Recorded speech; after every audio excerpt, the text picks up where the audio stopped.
Okay, hello everyone.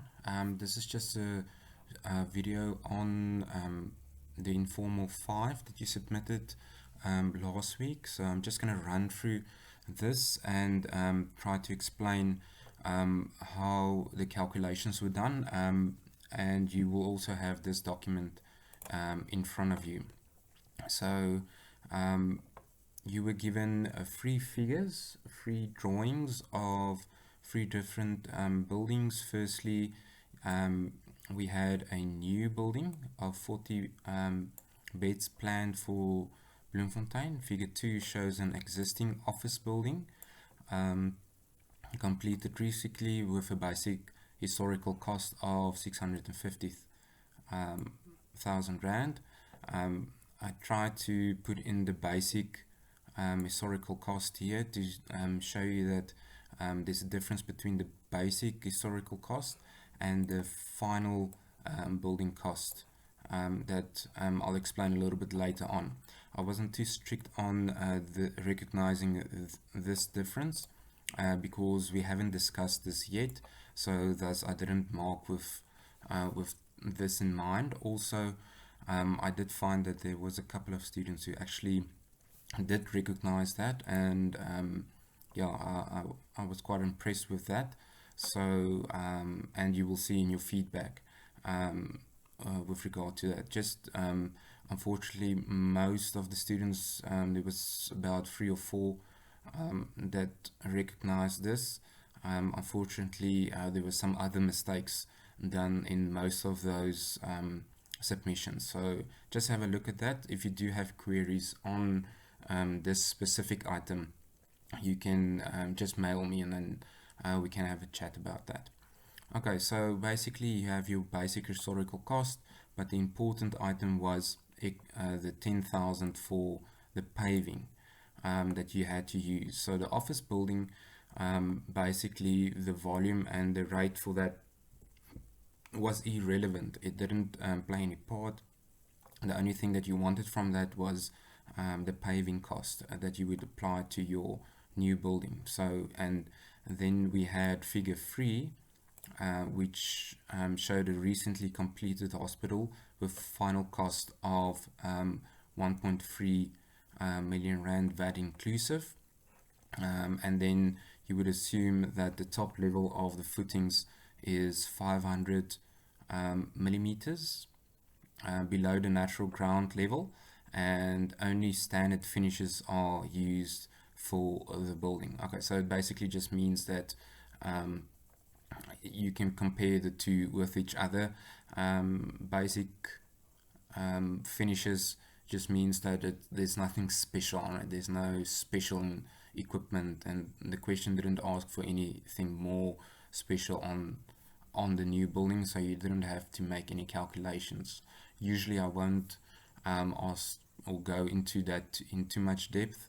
The main objective of the question was to see whether you could actually do the basics of the question. So, and then another trick or something that you had to keep in mind was that the new building had the top of the footings with 500 millimeters. I saw that caught out a couple of students as well. Is this, and then in the drawing it was different. The historical building had you had to subtract the 200 millimeters from the 800 millimeters to get to a 600 millimeter top of base level to be used in your height calculation. So then this second section was, or then the actual question was, with the information you estimate your final building costs. So that means your all-inclusive cost. That includes your external works, your P's and G's, contingencies, and so forth. Okay, just as a note, on that is I didn't give you the contingencies and the VAT and so forth. As I mentioned in the class, if nothing of that is given, your contingencies is usually equal to 10%. Your P's and G's is usually equal to 10% again, and your VAT is always 15%.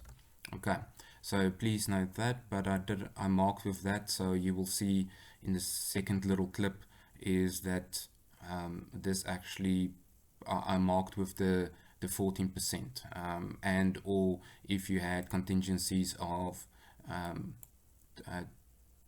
2.5% or 8% or whatever, your P's and G's many use 8% as per the example that we used, shown in the appendixes.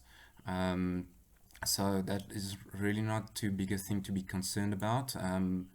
It is up to your discretion, except if I do give you these figures, you can basically use what was used in the examples or so, but the rule of thumb is to always use 10% for your P's and G's. Let me just, I have it the wrong way around.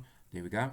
So we've got the P's and G's as 10% usually, then your contingencies is added to that.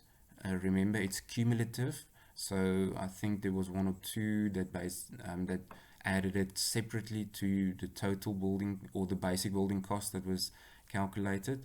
Please note that it's cumulative, so you first work out your 10% P's and G's, and then you add that to your basic building cost, and then you only add 10% to that total, and then you add that again, and then you add 15% to that total. So just make sure of that. Okay, so that is basically just the discussions before we actually start. So yeah,